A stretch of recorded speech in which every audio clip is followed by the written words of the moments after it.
present the broader the majority picture of our people community. in our community and in Henderson County as well. And so at the same time, it is disturbing. And as Mrs. Hodge, the mother in the first instance that happened on Leicester Highway, as she said, this is 2010, and I'm an American citizen. And, you know, I'm not going to put up with this anymore. And, you know, out there, I'll just mention a few of the details as I've been told. They had moved in out there in April, May, and had instances of people driving in their yard, cutting donuts, as they say, and yelling epithets. You ends, go back to town. Sometimes just sitting on the front porch, somebody would go by and throw them the finger and yell.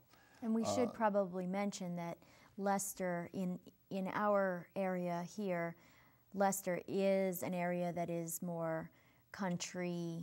Yeah, it's about definitely. You know, this is about 8 to 10 miles out from Patton Avenue in West Asheville, and so you know they were very frightened because they didn't know what might happen next. Right. And she has quite a few kids. They're in all the schools, from elementary, middle, high school. The thing I think that is different from 40 years ago, from the times of the images we have of the civil rights movement, is that in today's time, once it was known among the churches, among the people, there was a tremendous outpouring of support. Yeah. And I feel that 40 years ago, some of that support would have been afraid to come forward and say, this shouldn't happen, we support you. Because the ambiance, the power would have been somewhat with those perpetuating the acts. Whereas today, they are definitely isolated individuals who are acting out of all kinds of complex motives, perhaps, you know, everything from insecurity to not being very successful themselves in life, and they're going to take it out on somebody, and they get a sense of power out of it. But I think, and that is why all the tremendous community support that they have received sends a message that that is not tolerated in our that modern the family society. has received. Yes, things like churches have come by with food. One woman came by very quickly afterwards with a flower and a note. We support you. Don't move away. In the initial news coverage, she had talked about how she had purchased something, I think at Ingalls, that had a flag on it. It wasn't shaped like a flag, but I think it was. They had them around July the 4th, and she had that stuck in her yard, and she'd find it up on her porch every morning, and she thought the dogs were doing it. But then they realized there are no teeth marks and this and that, and they realized it was being thrown up on the porch. And so anyway, a business person in the Leicester area donated a flag to them that they now have on a stand on their house. Irwin High School made a big banner, and big supporting banner, and all the students and faculty signed it, and now that's hanging on the front porch. So those kind of things, and this is our experience over many years of working with victims of hate activity, is the main thing initially for those of us out in the community. I mean, law enforcement has a whole nother role, but our role out in the community is to demonstrate to the victims that they are not alone. So often we've seen, and it's certainly the case in this instance, there are 3 strong families involved. And all you have to do is hear Ms. Hodge or Ms. Briscoe or Ms. Wilson talk. They are so sharp about understanding the context in which this is happening. But they have the strength and the resilience within them. What we can do is affirm that for them so that they are better able to tackle each day, because there's fear involved, not only for yourself but for your family. There's anger, because you're thinking, you know, when your home is violated, there is nothing that feels worse. I know one of the victims said, you know, she's looking out everywhere just to walk out to the road to get her mail. And I know that from an instance I had years ago where I had been tied up and gagged and a gun put to my head. And for some time after that, you know, you can't relax. You know, when you go home, you want to be able to relax and feel like this is a safe place. And so that's why these types of attacks at people's homes are particularly disruptive to the family and particularly intolerable for us as a community to accept. Well, this issue of the hate crimes happening right here in our area, I hadn't heard about, you know, this happening in our community. I know that there were some things going on that we had talked about before with churches and church members who had specific bents toward, what's the official term for that, toward white supremacy. Is that the...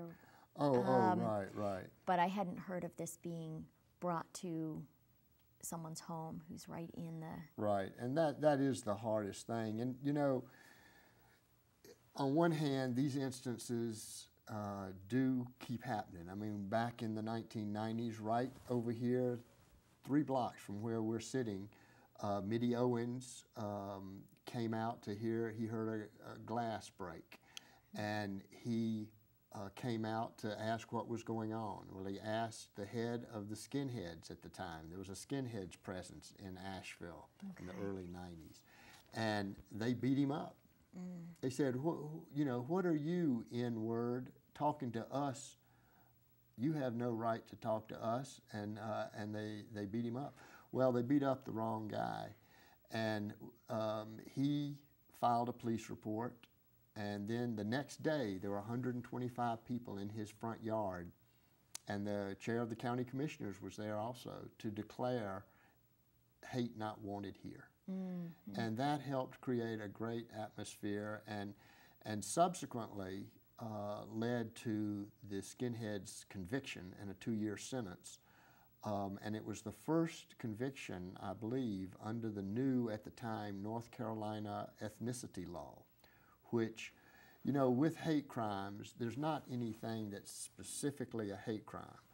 It's a normal crime that if, like assault or arson, a cross burning is often arson, that rises to a higher level because it was motivated out of bias on regarding certain categories. The bigotry motivation creates the category. Right. And so it's a regular crime that is enhanced by the bias in the perpetrator.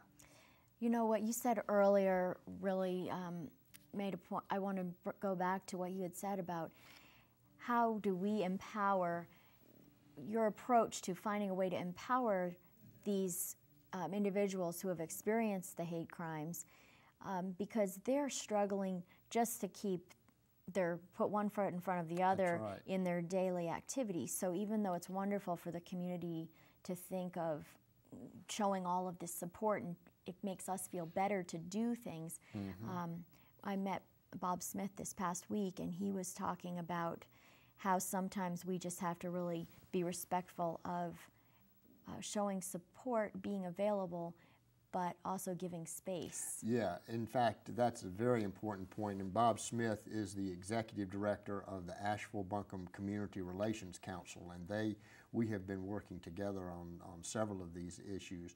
And yeah, with victims, you always want to go as far as they want to go.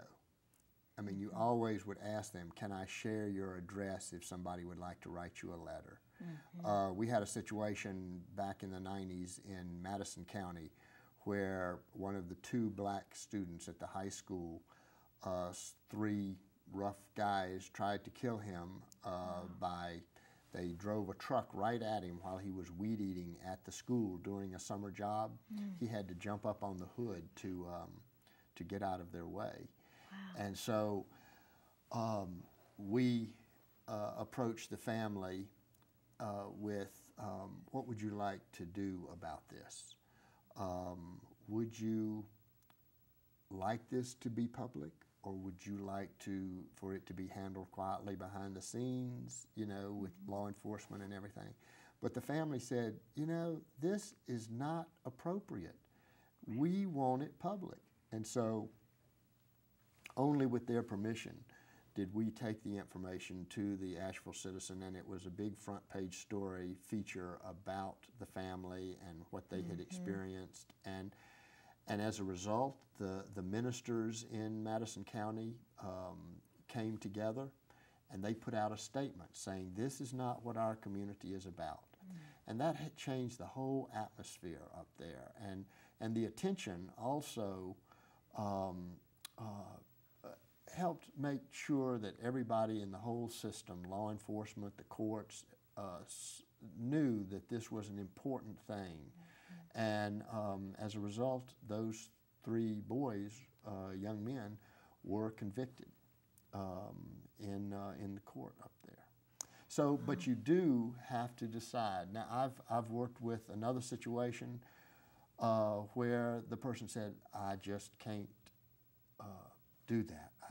My life is too stressed right now. I just don't. And we work with them in a different way.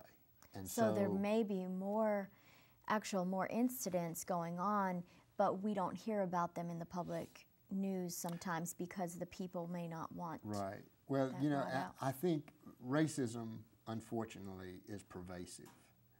And small snubs that we don't even realize have happened, that we don't even realize we're doing. Yes, those do happen all the time in different things. I mean, I've worked with a young woman who was very frustrated because she was followed in a box store here, a big one down Hendersonville Road. And it never was in the paper or anything, but we ended up meeting with the managers, working with them, and getting some resolution for her on that. And Bob Smith does this all the time. So there are some that are publicly known, and there are many that are not, and that may not rise to actual definable hate crime. You know, the FBI has been gathering hate crime statistics for a variety of biases, from race to identity to ethnic identity. They've just added, you know, a new law was passed in 2009 called the Matthew Shepard and James Byrd Jr. Hate Crimes Law. And it really has enhanced the ability of law enforcement to prosecute these crimes. Just this past week, I was in Greenville, South Carolina at a conference sponsored by the Western North Carolina District U.S. Attorney on investigating and prosecuting hate crimes. It was mainly for law enforcement, but they invited some non-profit who work in this area to be there also. And it was very interesting, and I was very impressed with the FBI agents that, with the U.S. Attorney. Her name is Ann Tompkins. She's just been confirmed in the Senate 6 months ago. She's based in Charlotte. And prosecuting of hate crimes is something she is very committed to, and the competence of all the law enforcement around that topic was very impressive. And there were a couple of folks from the Asheville Police Department there I was glad to see too. And they will probably bring some of that up here to Asheville to do some training here. I've been really pleased that there seems to have been a shifting in attitudes that people have.